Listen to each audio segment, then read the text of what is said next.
Hello everyone, I'm Kim and welcome to my sewing room. I'm going to kickstart this video off by just talking about what I made this week, and I'm going to go into other things like purchases and what I have planned. So first of all, I decided I needed to make some trousers, some pants. And the reason for that is because I have so many tops in my wardrobe.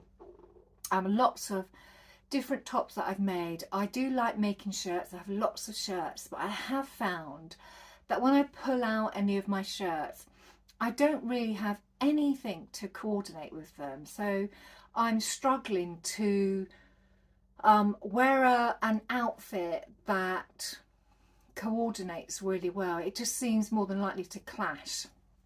So I thought I would start to make some Seaforth pants. Now I have made these before and I really like them. They are comfortable, and I have tweaked the pattern because I found that when I made them originally they were a little bit baggy underneath the bum, so I adjusted the pattern to take out some of that bagginess, and I've got the pattern just right for me, and I do like the Seaforth pants that I've made from that adjusted pattern. So I did have in my stash some of this camouflage fabric, and I really like it. It's really quirky, and it did make up some lovely trousers. So I'm going to stand up so you can see them, but I will try to do a video so that you can see them full length. But you can see most of the detail in the top. So I'll put an image of the pattern up so you can see the pattern, but they are elasticated all the way around.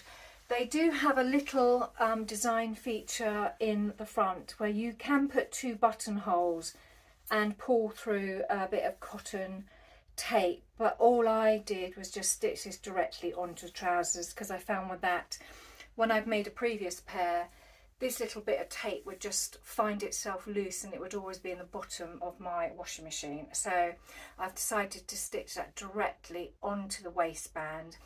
The waistband has got its elastic in and it is stitched twice around, so it's got quite a nice detail. You can't see it very well on this camouflage fabric because it's camouflaged. The pockets are they come from the side and square, and they have zipped pockets, and that's what I really like about these trousers, are these zipped pockets. And they're really they're a nice size as well, so they fit in really well. And they also have back open pockets as well. So that's the detail, and they're quite comfortable. And this bit here was a bit baggy, so I did adjust the pattern to take some of that excess fabric out, and these trousers fit me really well, and I do intend to make some more of these. So the problem I now have is I have made these trousers, which I absolutely love. They're great fun to wear, but I haven't actually got anything to go with them. I don't wear a lot of black. I mean, I wear black in my work uniform, so I usually steer away from black completely in my day wear. So these are obviously black, grey and a lighter grey. So I decided that instead of just going off and making something else, I would try and coordinate something with it. So I bought a waistcoat pattern. So I bought Butterick's B6901, and I haven't made a waistcoat before, and I've always sort of liked them. They're a really nice layering garment. So I thought if I make it in a black, I could then make a pair of black Seaforth pants, and they would go with both pairs of trousers. So that is my plan. So I'm going to attempt to make a waistcoat. Now, because a waistcoat can be quite close fitting, I think what I need to do is I just need to make a quick twirl to make sure that when I pick the size that it fits correctly, because obviously my bust is quite big, and from this pattern there aren't any side darts, but there are darts coming up from the bottom of the waistcoat to the bust area. So I'm just going to play around a little bit with making a twirl just to make sure it fits before I cut into precious fabric. So that is the plan going forward. So, and this is what I hope to do with future garments, is each time I pull something out of my wardrobe, if I can't find something that coordinates with it, I'm going to sit down and look through my existing patterns and also my existing fabric stash to see if I can find something that I can make up that will start to bring all of my wardrobe in, so it all works well together. So I have my Seaforth pants made. Next thing is the waistcoat, and I need something else that will bring all of those together. So I was looking at t-shirt patterns, and I was watching another YouTuber, Tamlin, who her YouTube channel is Sewn on the Time, and she was showing this really beautiful t-shirt that she had made in some bamboo jersey. So I went off and started researching t-shirt patterns, because I have never made a t-shirt pattern, and it seems ridiculous, but this year's been the first year where I have started to experiment with stretch fabrics. And I quite liked the bamboo jersey that Tamlin had showed off. So I went off and had a look at the pattern, and I really liked it. But when I was looking around, I actually found another pattern where I had the pattern actually already in my stash.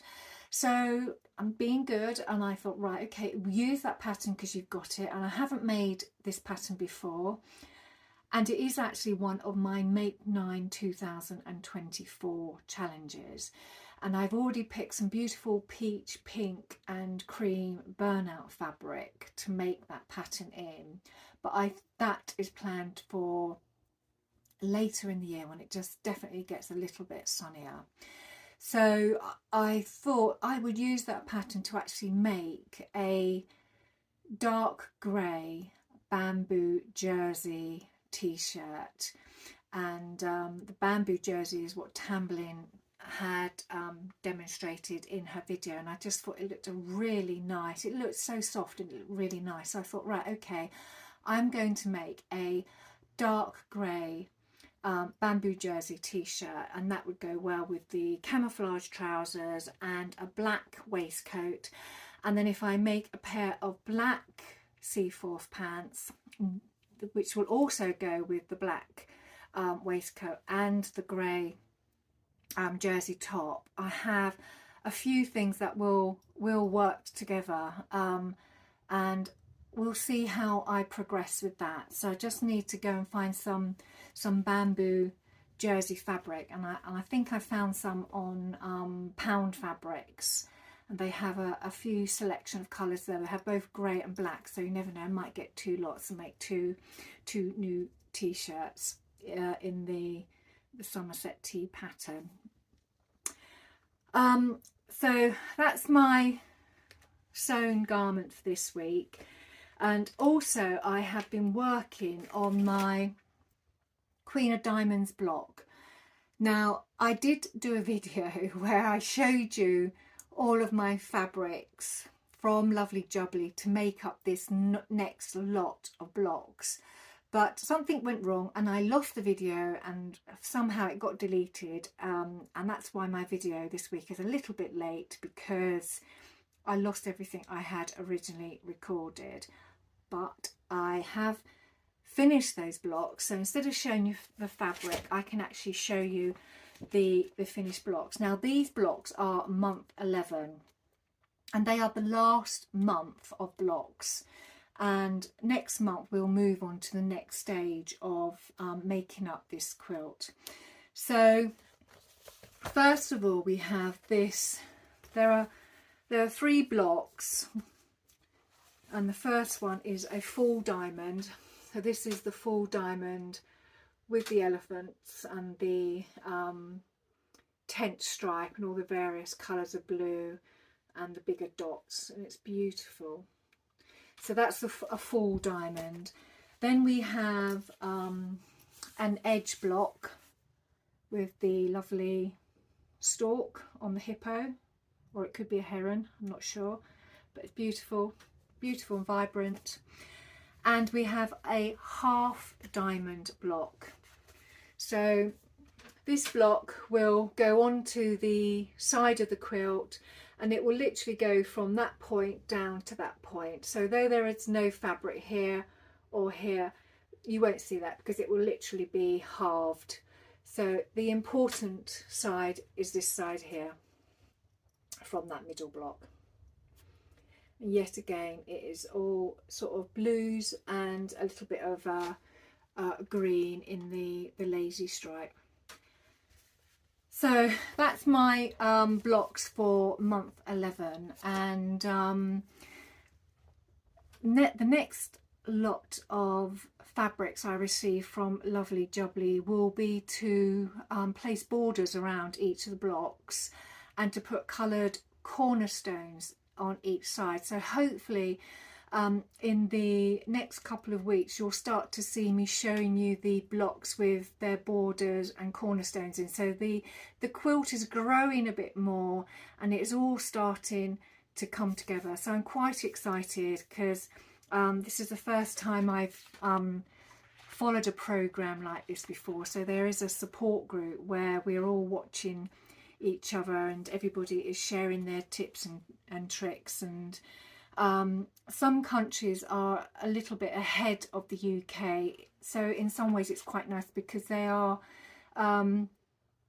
explaining things that cropped up whilst they were finishing each section or each month of the block. So it's quite interesting to keep pace with it all, and especially as somebody who hasn't done a sort of a full quilt like this before, it is quite it's quite nice to be guided by these more experienced quilters.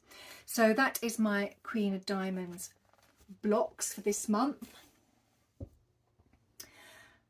So I have been purchasing, so as well as the waistcoat pattern, I also bought a pyjama pattern. So I bought a different pyjama pattern because I've only got one pyjama pattern and I've already made that up, and I've shown you the made up pyjamas, and I really like those pyjamas and they were a really easy make. And the pattern, I can't remember the pattern number, but I will put it below, because if you are a beginner sewist, they are an exceptionally easy pattern to follow. So if you can get your hands on this pattern, have a go at it. But I have bought an additional pattern. It's Simplicity 8803. And this pattern is a little bit more involved. It definitely uses more fabric, which isn't great, but it has more details. It has piping around the bottoms of the trousers, and it has piping around the cuffs, and also a little bit of piping around the collar. So it's just a pair of pyjamas that are sort of moved up a notch in the detail area. So I will really like to carry on making pyjamas, though I don't know for how much longer, because obviously as the weather gets nicer, and being a lady who's going through the menopause, I don't know how long I'll be wearing pyjamas, because once it gets hot, the only thing I wear to bed is my wedding ring. So we'll see how that goes. So that is the two patterns that I have bought, the waistcoat and the pyjamas. I also went to my favourite thread supplier and bought lots of threads. So I go on there occasionally. I make up my little shopping list when I make things, and I've been making, as you know, I've been making the cavalcade bag, and there was a lot of yellow fabric in that bag, and I ran out of quite a lot of the yellow thread, so I've just bought more yellow to replace it.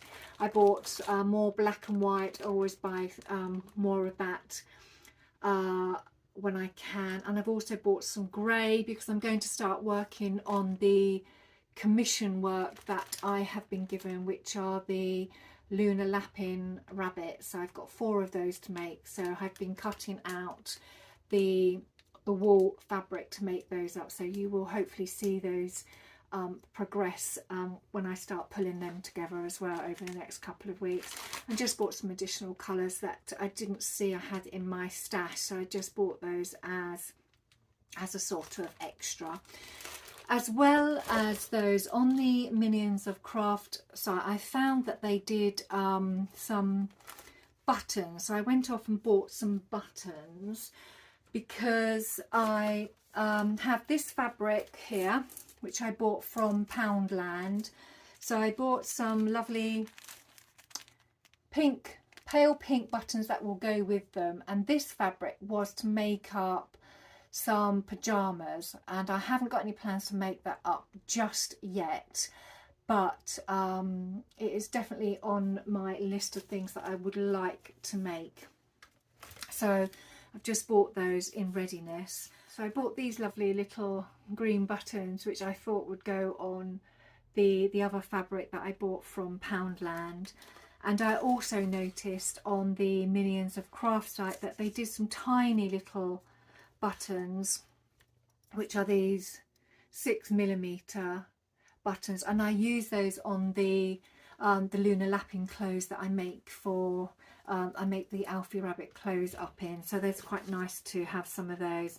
So I just bought a nice selection of the ivory, because ivory goes with most of the shirting that I have. And I also bought, just really simple, a little chalk refill for the chalk pens, and I use that quite a lot as well. So they are my purchases, and I think today that is it. So hopefully next week you will see some progress on the second cavalcade bag that I have been working on, because that's nearly finished. I have been making something for my daughter, who got her cavalcade bag yesterday, and she absolutely loved it. So I am so pleased, because a lot of work went into that bag and she absolutely loves it. And she's actually away now in Wales with her bag, and she couldn't be happier. So I'm pleased that that was greatly received, appreciatively received. And what else have I got? I think that is it. So thank you to all my lovely subscribers who come back each week to continue to support my small sewing channel. So I do appreciate your continued support. And if you aren't a subscriber and you have enjoyed the content of this video, it'd be lovely if you could become one of my subscribers. And with that all said, I hope you have a lovely week, and I will see you all very soon. Take care. Bye.